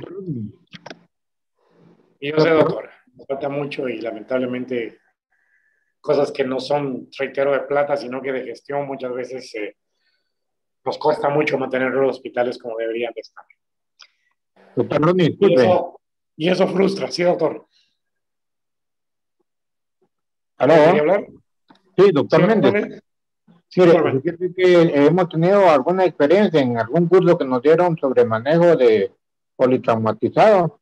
Si no tenemos cuello de tomas, no tenemos collarín, no tenemos nada, pues manda a la familia a comprar 2 libras de cualquier producto, azúcar, frijol, arroz o libra, pero en libra, ¿verdad? Exacto, sí, así es. Y cada libra al lado de cada cuello y con una venda le hacemos la inmovilización del cuello. Excelente. Perfecto. Igual se puede usar de cartón, ¿verdad? Se puede hacer de cartón también. O sea, formas hay, formas de ingeniárselas hay, como dirían mis amigos cubanos, si no hay se inventa, ¿verdad? Que se puede, se puede. Y también se puede ver la forma en cómo uno puede ir adquiriendo los recursos, ¿verdad? Muy bien. Circulación y control de hemorragia. Recordemos que aquí estamos hablando de generalidades. Si en algún momento quieren que hablemos de algunas cosas puntuales del manejo, ya específico de algún tipo de trauma, pues con gusto, si en algo los puedo apoyar con todo gusto. Muy bien. 2 vías periféricas con catéteres de mayor calibre. Entre mayor sea el calibre, mejor. 2 vías. No es con el objetivo de meter más agua o más líquido.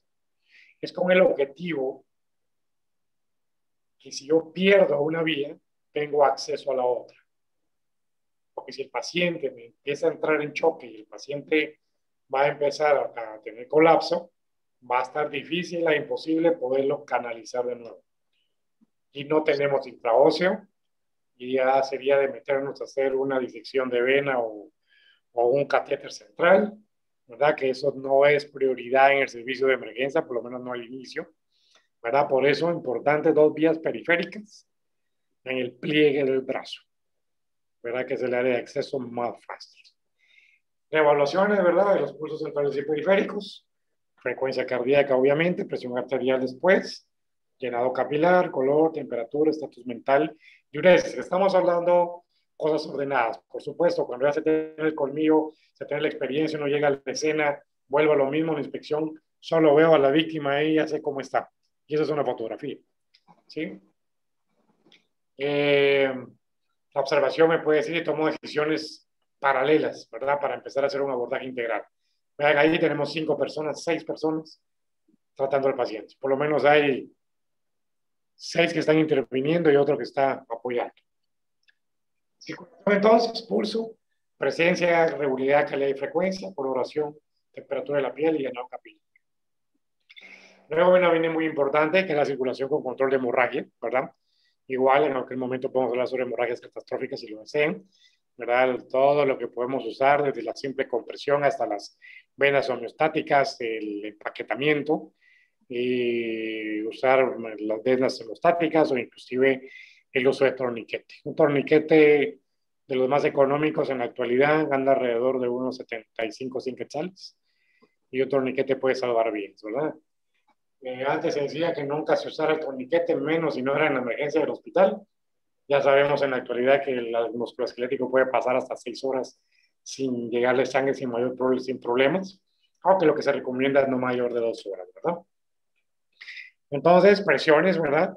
Férulas neumáticas, la puse a propósito porque son férulas que están muy controversiales, de por sí se tiene rato de no utilizarse, por los daños neurológicos que puede producir a nivel de plexos braquiales o de otros, ¿verdad? Pero, si no, también pueden ser utilizadas las férulas neumáticas como una forma de presión directa, en este caso no para inmovilizar, sino para disminuir hemorragias. Entonces, la circulación, ya dijimos cómo manejamos rápidamente las hemorragias, venimos de simplemente de compresión, empaquetamiento, gasas homeostáticas y que el uso del torniquete. Obviamente, vamos a para eso, estamos hablando de la parte externa. Vamos a utilizar, todos conocen el estudio CRASH, ¿verdad? Sobre cómo utilizar estos medicamentos para parar la hemorragia del paciente. Muy bien, entonces tenemos la parte de los accesos venosos. También tenemos medicamentos locales que podemos utilizar con esferas para disminuir el sangrado voluminoso. Administración de volumen, ¿verdad? Esa es otra conferencia de discusión que sería muy interesante. El manejo de volumen y tipo de soluciones a utilizar en trauma o en toda la parte de reanimación y emergencia. Comprimir sangramientos externos, sospechar sangramientos internos, ¿verdad? 2000, 3000 cc que han pasado y usted no logra estabilizar a un paciente con un buen manejo de hemorragia, lo más lógico es pensar en hemorragia interna. Si tenemos la herramienta de fasting de emergencia, fabuloso. Eso nos facilita un montón de trabajo y un montón de pérdida de tiempo. Entonces, manejo de la hemorragia, ¿verdad? Presión directa, colocar catéteres intravenosos. Aquí es una parte importante. ¿Qué opinan ustedes de esa parte? ¿Sí? Ya está más que demostrado con los estudios que no hay ningún porcentaje importante de diferencia entre el uso de cristaloides y coloides en la reanimación en emergencia.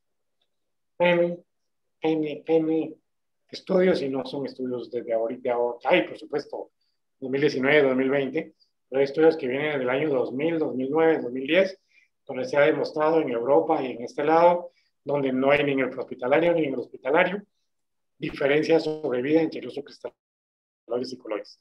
Por supuesto, decía alguien que se enojaba conmigo que no quería que sonara como pesadilla, pero es que no tengo que hacer estudios para saber qué sangre se va a recuperar con sangre, ¿verdad? Por una parte, una bendición que llevan muy adelantados los estudios y todas las investigaciones para la sangre sintética, ¿verdad? Que eso va a ser un boom y una gran ayuda cuando la logremos tener. Para recordar un poquito la clasificación de los grados de hemorragia, grado 1 de menos de 750, grado 2, yo les digo, grado 1 750, 750 por 2, 1500, 750, 1500. Luego, perdón que no se ve el 1 ahí, de 1500 a 2000, y grado 4 arriba de 2000, y algunos ejemplos que podemos encontrar. Entonces, en el paciente traumatizado, todo tipo de choque puede estar presente. Hipovolémico por hemorragia, cardiogénico por insuficiencia de bombeo o por falta de complacencia, choque neurogénico con el tono vascular, sobre todo si hay trauma raquimedular, choque mecánico obstructivo de llenado cardíaco, ¿verdad? Taponamiento, todo lo que es de complacencia pulmonar. Muy bien. Rapidez sin eliminar pasos. ¿Verdad? La rapidez con la que atiende a mi víctima, que es muy importante. Obviamente, si hago procesos simultáneos con un buen equipo de trauma, fabuloso. Evaluación secundaria, es procedimiento ordenado que va a descubrir lesiones o problemas médicos que si se dejan de tratar pueden amenazar la vida del paciente, ¿verdad? su examen de cabeza, pies como debe ser, su trauma de cabeza, espinal, tórax, pelvis, extremidades, abdominal, todo el apoyo con las imágenes diagnósticas, ¿verdad? El FAST para empezar, evaluación secundaria, sistemática, segmentaria, cefalocaudal y próximo distal, que incluye signos vitales y examen neurológico exhaustivo. Buscar y descartar otro tipo de lesiones, obtener más información, condición del paciente estable. Ahí entramos otra vez con lo de alergias, medicamentos, antecedentes y eventos.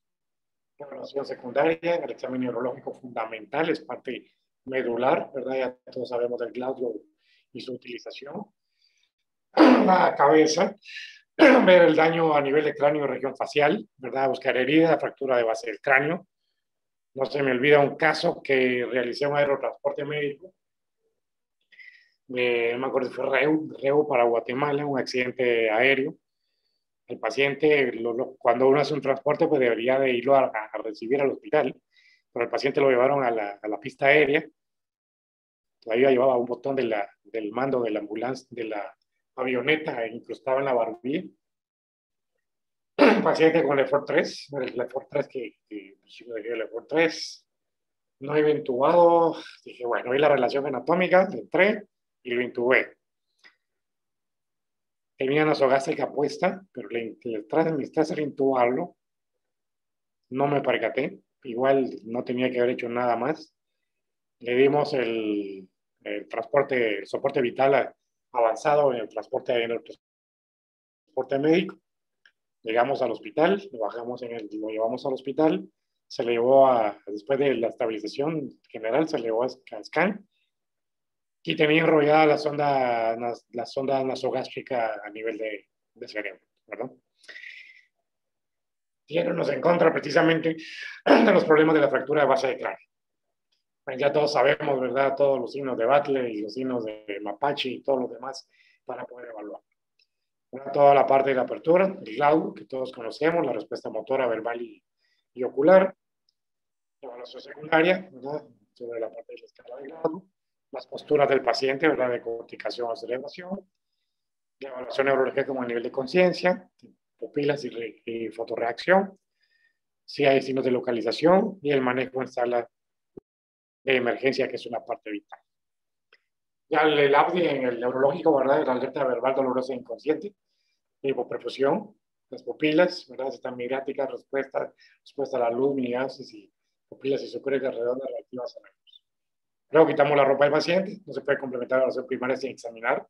Ya que lo estabilizamos, lo tengo que examinar completamente a ver si no hay un daño que se nos haya pasado de largo o un daño nuevo. Buscamos lesiones ocultas con mascaradas, evitamos enfriamientos y sobreexposición, ¿verdad? Exponer al paciente, que hay cosas que a veces no se ven por la ropa. Toda la parte de la evaluación propiamente de la investigación del paciente.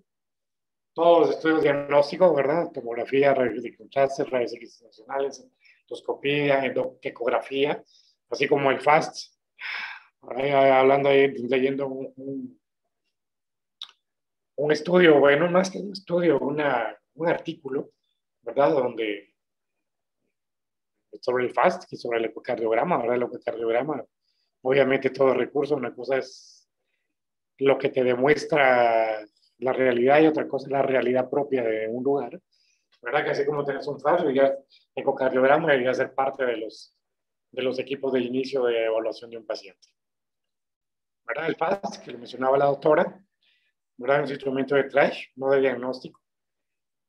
Por supuesto que me sirve de diagnóstico inicialmente cuando yo tengo la posibilidad de que pueda tener un paciente algún daño, sangrado, ruptura, cualquier tipo de cosa. El nombre de FAST no solo es de rápido, sino que de Focused Abdominal Sonographic Trauma, porque se empieza a utilizar en el ámbito abdominal y luego se extiende y nos ha sido de mucha utilidad el uso del FAST en la parte torácica, ¿verdad? Siendo ahora tóraco abdominal. Toda la revisión secundaria, que no vamos a entrar en definición, ¿verdad? Todo lo que tenemos que ver en el nivel de conciencia, la cabeza, maxilofacial, cuello y tórax, ¿verdad? Incluyendo lo que platicábamos ya de un momento de todo lo que sería del efisema subcutáneo y todo, ¿verdad?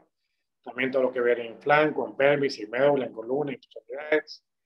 Completamos la revisión primaria, el electrocardiograma es parte de la evaluación del paciente junto con la monitorización cardíaca, ¿verdad? Por ejemplo, si yo encuentro un paciente con trauma de tórax y lo encuentro con una enfermedad eléctrica sin pulso, ya con eso ya hice diagnóstico, ¿verdad?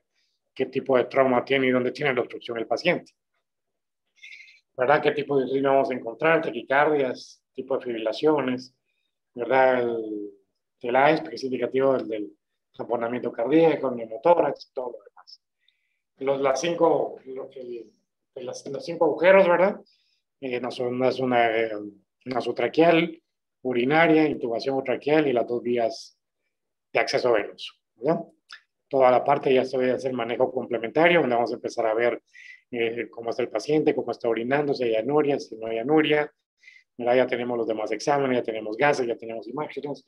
Ya es el seguimiento del paciente propiamente en la emergencia continua. Entonces, decíamos toda la parte de catéteres urinarios y gástricos. La revisión primaria, pues todo el tipo de monitoreo que tenemos que hacerlo constantemente y permanentemente. Los estudios diagnósticos, que es imagenología diagnóstica, tanto en emergencia como ya propiamente en el área específica de las imágenes diagnósticas. Lavado peritoneal, pues ya el FAS nos vino a ser de mucha utilidad para que el lavado peritoneal ya esté en desuso, pero que igual sigue siendo útil si no tenemos otra opción, ¿verdad? Y la analgesia, que es una parte fundamental, ¿verdad? Ya es un tema muy específico que debería de tratarse, ya sea el manejo de analgesia en emergencia o específicamente en trauma, ¿verdad? Ya todos conocemos la escalera del dolor para el tratamiento del dolor, los 3 niveles para atender dolor, la evaluación de dolor, ¿verdad? Lo que sí es bien importante en el manejo de dolor es indiferentemente use la belleza. El fentanilo no es una belleza, es chica, el fentanilo es lo mejor que podemos tener en un paciente con dolor, sobre todo un trauma de este tipo, ¿verdad? Hace un trauma severo. Vamos a ver toda la parte de las escalas verbales y las escalas visuales, ¿verdad? Que en la escala del dolor les decía que una parte fundamental es que el paciente, que le manejamos el dolor, nos damos cuenta de cómo las constantes vitales empiezan a mejorar. Le da tranquilidad al paciente y sobre todo nos da tranquilidad a nosotros, ¿verdad? Todo lo que sería aquí la análisis. Y entonces, para ir terminando, el éxito de un buen manejo del paciente politraumatizado está en el trabajo en equipo. Sospechar trauma cervical en todo momento, seguir los ABCs, manejo y tratamiento sistemático del paciente, ¿verdad? Seguir los ABC.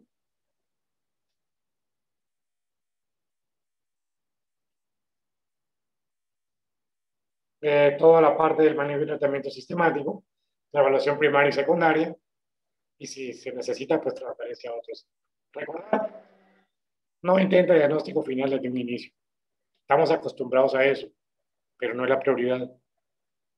Evalúe rápido y priorice. Recuerdes el estado fisiopatológico del paciente. ¿Por qué? Porque el punto medular en cualquier paciente grave y el paciente trauma en específico, el manejo oportuno del hipoxia y el choque. Esa es una parte fundamental. Recordemos el team, la fisiología de trabajo interdisciplinario. Juntos, todos alcanzamos más, ¿verdad? Together, everyone achieve more. ¿Tienen alguna pregunta, algún comentario? Sería agradable escucharlo. Muchas gracias, doctor Contreras. Si alguno de los participantes tenga algún comentario, puede pues, realizarlo en este momento, ¿verdad? En lo personal, doctor, tenía una interrogante. Nosotros escuchamos pues que todo esto es bastante amplio y tenemos que abarcar muchas cosas, pero al momento de estar ahí con el paciente, ya un paciente politraumatizado, un paciente amputado, un paciente pues macheteado en el hospital de Jutiapa, al menos se recibe todo tipo de pacientes, ¿verdad? Claro. ¿Cuánto tiempo deberíamos de tomar para la evaluación inicial, únicamente para la evaluación inicial, ya proceder a la estabilización del paciente? Seguimos hablando de los famosos 10 minutos, ¿verdad? Que es el tiempo en que deberíamos de ingresar, analizar y empezar el tratamiento del paciente. Definitivamente. Ahora la evaluación inicial. para saber fisiopatológicamente qué problema tiene el paciente sobre la base inicial, no tendría que ser en los primeros exageradamente 2-3 minutos, ¿verdad? Lo ideal sería en 1 minuto, muchas veces no se puede, pero 2-3 minutos debería tenerse ya una fotografía de cómo está fisiopatológicamente el paciente, ¿verdad? Vuelvo a lo mismo, ¿qué pone su vida en riesgo? Eso es lo primero que tenemos que ver, qué pone su vida en riesgo. Ya luego me voy al diagnóstico específico. Por eso insisto en la presentación en varias veces. No trate de hacer el diagnóstico inicial primero. Claro, si lo tiene de entrada, qué bueno, pero no es la prioridad. Al menos en mi concepto.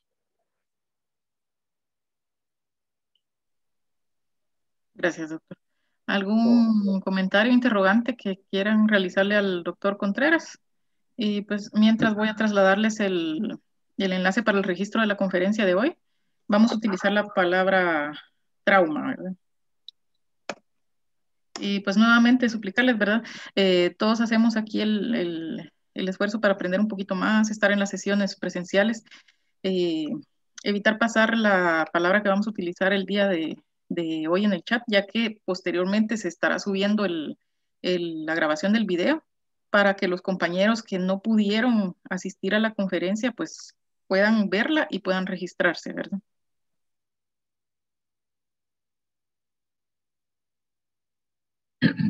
Dos preguntas para el doctor, disculpe, habla de nuevo el doctor Méndez. ¿Aló?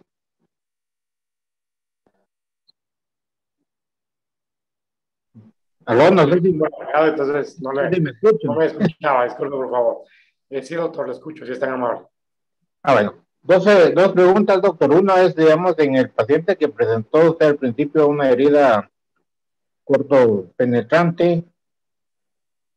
A veces en emergencia hemos tenido esos casos y tienen algunos signos que van debilitando sus signos vitales, pues posiblemente tengan un deterioro vital, ¿verdad? Entonces, no sé, a veces es prudente colocar un tubo intratorácico. Y la otra pregunta es las impresiones clínicas para la estadística. Politraumatizado leve, moderado, severo, que no sé si aparecen en el ministerio según las 10 enfermedades más prioritarias o en casos de emergencia. Entonces, a veces, si ponemos nosotros trauma politraumatizado moderado, a veces no lo pasan a estadística por la palabra moderado, ¿verdad?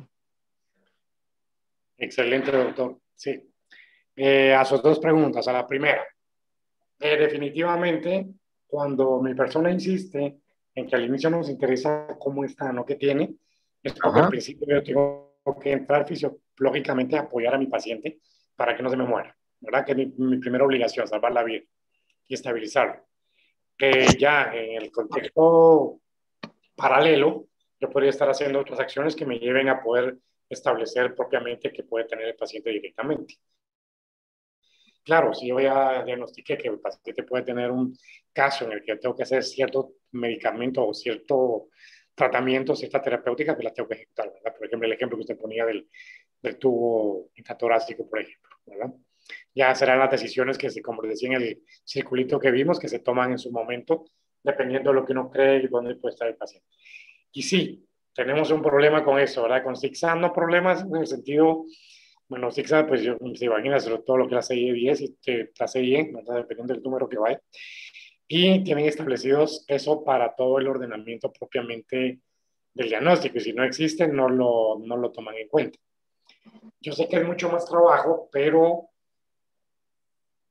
una de dos, o nos tenemos que acomodar al listado que ellos tienen, y yo sé que es más trabajo, pero si no, podríamos tener nuestros propios listados de diagnósticos para ir viendo gerencial y epidemiológicamente cuáles son nuestras 10 o más patologías frecuentes que vemos para la base de los recursos necesarios, ¿verdad? De cómo ir enfatizando el uso de los recursos que tenemos.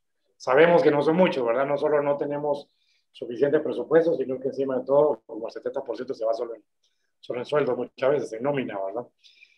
Pero sobre esa base tendría que ir, miren, no es lo más apropiado porque la responsabilidad estatal, y no digo de gobierno, porque no es un gobierno, es un Estado, ¿verdad? Estatal es de que nos deberían de aportar los recursos necesarios. Pero siempre he pensado de que eso no implica que uno no vea los mecanismos para poder agenciarse los recursos necesarios, ¿verdad? Y si en algo hay un montón de apoyo siempre, es precisamente en la parte de emergencias y desastres, ¿verdad? Conozco muy bien la realidad nuestra, no de ahora. Yo ahorita estoy trabajando con el Ministerio de Salud, ya lo platicamos la vez anterior. Ya tenía como unos 6 años de estarme hablando para que regresara. En el gobierno pasado me hablaron como 3 veces y no quise. Ya en este me habían hablado una y no quise, para que regresara como coordinador nacional de desastres, de gestión de riesgos, y no lo quise aceptar. Pero lo otro sí no lo podía dejar de aceptar porque ha sido mi sueño, que es montar el Sistema Nacional de Emergencia. Y eso incluye las emergencias hospitalarias y todo lo demás.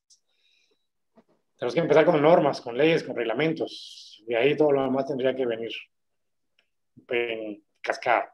Porque si eso no existe, y si no mantenemos estándares, difícilmente los hospitales van a manejar, a cómo se llama, mejorar. Mi persona estuvo en el año 97 al 2001 en el ministerio, toda la parte de gestión de riesgos como coordinador nacional. Estuve de 2004 al 2007 también, y en algún momento en ese inter estuve como en la coordinación de hospitales, antes, su coordinación, perdón, antes no existía el viceministerio de hospitales. Y se hizo todos los esfuerzos para hacer las acreditaciones, hacer realmente que si era un hospital general, fuera general, que si era un hospital de referencia nacional, cuál era su cartera de servicio y la llenara. O sea, todo eso tiene que hacerse para que empezar a entender y darnos cuenta de las necesidades reales de cada lugar, donde una cartera de servicios realmente sea eficiente. Pero ese es el punto estatal. ¿Por qué hago yo si yo llego de director a un hospital? O sea, si yo llego de director a un hospital solo con la idea de ir a administrar la plata que me dan, estoy perdido. Yo debo llevar de director a un hospital para primero sentarme con toda la gente que le interesa en el tema y empezar que el jefe de servicio, que el jefe de departamento, que ese médico se meta en el proceso de gestión administrativa. Porque si él no entiende y no comprende las necesidades de sus servicios, no solo es de poner la mano y quiero, es de ver cómo hago. Cómo muchas veces no es de falta de un recurso, es de falta de organización. En esa época sí teníamos bien montado un sistema de supervisión. Llegábamos a los lugares que era una emergencia y llegabas a la bodega llena, ¿verdad? No estoy diciendo que es el caso ahora. O había hospitales que me decían, necesito médicos, y llegabas a organizarlos y les sobran médicos, ¿verdad? Lo que pasa es que si yo tengo 8 horas, pero a la 1 ya me fui, o tengo 4 horas y a las 2 horas ya no estoy, entonces ahí es donde empezamos a tener problemas. Entonces, cuesta mucho, pero la gestión local es una parte fundamental para la mejora. La gestión local de la dirección, y en el caso que nos compete en este momento, la gestión local en el servicio de emergencia. O sea, tengo que pedir, exigir, sí, pero también tengo que ver el proceso de cómo hago. Es que no es mi responsabilidad, perdón, sí. Entre el momento en que yo agarro la jefatura de algo, es mi responsabilidad. Y si el que me lo tiene que dar no me lo da, por lo menos en mi convicción, yo busco cómo lo obtengo. Y yo busco a dónde voy. Yo busco cómo formulo mis proyectos. Pero si no tengo ni idea de cómo formular un proyecto, ¿cómo me siento para decirle a un chica Japón, a un Israel o una Unión Europea, miren, necesito 5 millones de quetzales para mejorar la emergencia del hospital, si no sé ni siquiera formular un proyecto? ¿Me explico? O sea, que yo sea jefe de servicio, jefe de departamento, no me exime a que yo solo voy a ver cosas médicas, y a veces lo que estamos perdidos mucho es en eso, ¿verdad? Típico para nosotros que el jefe de servicio, lo que aparece es la enfermera, ¿verdad? Porque ellas son las que administran y son las que dirigen. Entonces, colegas, fuera del manejo propiamente del trauma como tal, que era el punto medular hoy, también está el manejo de la vulnerabilidad funcional estructural. Y eso nosotros mismos, si nos organizamos, podemos ver cómo mejoramos. Y no es de plata, reitero, es de organización. De ver que realmente una emergencia funcione, que sea funcional en la parte organizativa. ¿Verdad? De donde obtengo ese apoyo de adentro del hospital, de la organización de nuestro servicio, no solo llegar a recibir el turno a ver qué cae, sino cómo organizo a mi gente, cómo estoy preparado, me voy a juntar con la parte hospitalaria y, muchachos, que sea, deme un radio, aunque sea para que me digan, mire, un choque, ahorita llevo pelándose, bloqueando a uno, ¿Por qué? Porque va con trauma. Ya sé lo que estoy esperando, que no tenga el diagnóstico. Ya preparo mi equipo de trauma. Y esos 3 o 4 que están en el equipo de trauma asignados son los que se van a preparar a esperar al paciente. Y el resto a la expectativa por él. O sea, son cosas tan fáciles. No son cosas del otro mundo. Claro, hay que conocerlas para eso, ¿verdad? Por eso digo, tiene que haber conocimiento, ganas de querer hacerlo, porque puedo llegar, cubro mis horas de turno y me voy, cubro mis horas de servicio que llevo en el día y me voy, y a mí que me importa, y están en su derecho. No digo yo que no, ¿verdad? Pero si ya nos vamos a meter, apropiarnos de nuestros procesos y apropiarnos de nuestro hospital para hacerlo mejor, se puede, ¿verdad? Y no se lo está diciendo la persona que trabaja en el Ministerio de Salud, sino que la persona que siempre ha visto la vida así en la parte de objetivos. Si no, no estaría montada hace 20 años una escuela que muchos de ustedes ni siquiera, estoy seguro, conoce que existe, que es el técnico universitario en emergencias médicas, con 2 años y medio de entrenamiento y más de 1.400 horas de prácticas a paramédicos, a técnicos de emergencias médicas. O aunque no sea una especialidad, pero por lo menos el posgrado de 1 año de médicos de emergencia. O la licenciatura en administración de sistemas de emergencia. Pero eso trata de atender gente, también de administrar, de saber dirigir. Si yo tengo recursos humanos a mi cargo, yo tengo que saber dirigir. Yo tengo que saber trabajar en equipo, tengo que tener liderazgo. Y si no tengo liderazgo, por lo menos comunicación y organización. Entonces, los médicos no somos integrales y parte del abordaje integral del trauma es esa integralidad que tiene que haber. Fascinante aprender más cosas de atención médica directa al paciente. Eso es lo que nos interesa porque es lo que hacemos. Pero si damos un pasito más allá, yo les aseguro que las cosas cambian y son diferentes. Pero bueno, ya no los canso más con filosofía, pero filosofía es poesía, pero poesía que se puede llevar a cabo, poesía que se puede llevar. Yo sí se lo digo, a mí no se me olvida cuando en el año, que fue esa vaina, en el año 2000, sí, 2000 o 99, llevo cuando escribí el pensum de técnicos de emergencias médicas hace 28 años, ¿ok? 22 años. Y lo llevo al ministerio y se burlaron porque iba a la temática de fisiología de vuelo y aerotransporte médico. En esa época, ¿verdad? ¿Qué pasa en Guatemala? Como en cualquier ambulancia. Porque en el Ministerio de Salud no hay ambulancia, ahora hay carritos que dice ambulancia en la trompa, una luchita arriba, camilla, un tanque de oxígeno y generalmente personal que no sabe qué hacer con su paciente en el transporte de pacientes, ¿verdad? No digamos el transporte terciario dentro del mismo hospital, ¿verdad? Cuando llevo de rayos al intensivo, de la emergencia al servicio, qué sé yo, ¿verdad? Son cosas básicas, ¿verdad? Hubo un hospital que teníamos un ventilador de transporte 750 kilo impact, unas bellezas, que si lo llevabas de tu intensivo del hospital a la sala de rayos X, ese ventilador lo podían llevar porque era de transporte y lo tenían almacenado en la bodega porque no sabían ni para qué era, ahí tenían 3, ¿verdad? Pero entonces, esto que ustedes están haciendo, doctora, esto que están haciendo, colegas, precisamente es parte de ese proceso, ¿verdad? Pero que esta capacitación, no sé qué, o estas capacitaciones, no se queden exclusivamente en mi aprendizaje personal, que se queden en realmente ser gente de cambio, con visión diferente y que hagamos cosas diferentes.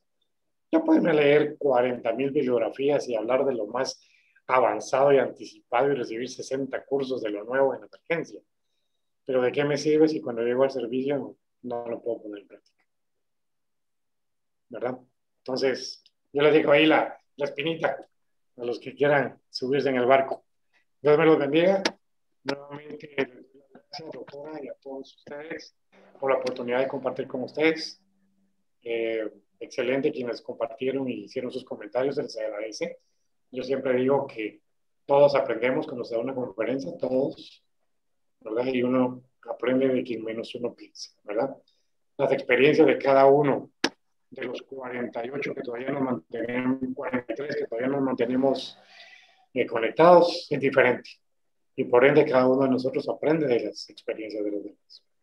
Muchas bendiciones, muchas gracias y que tengan buena noche, buen descanso. Gracias, doctor. Gracias a todos. Y solo recordar, es verdad que la emergencia es un mundo. Pues, parte del pan de cada día de nosotros como médicos en el hospital. También, pues, traumas, ¿verdad? Cráneoencefálicos, pacientes graves.